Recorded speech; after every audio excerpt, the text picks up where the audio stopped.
Okay, kainan na naman mga pobre. Kaya yung ulam ko, nilagang baboy.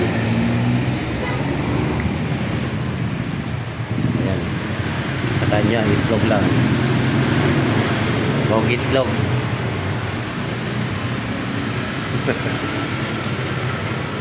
Apo ko yan mga kapobre.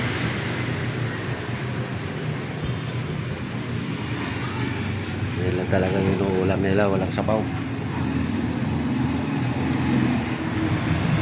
Kain tayo mga kapobre, almusal. Last day ngayon sa trabaho ko. Matapos na yung trabaho ko ngayon. Biyernes na ngayon, Biyernes. Yan ang last day ko sa trabaho ko. Wakas natapos na rin. So kain tayo mga kapobre. Yan lang ulam ko. Kasama yung kape.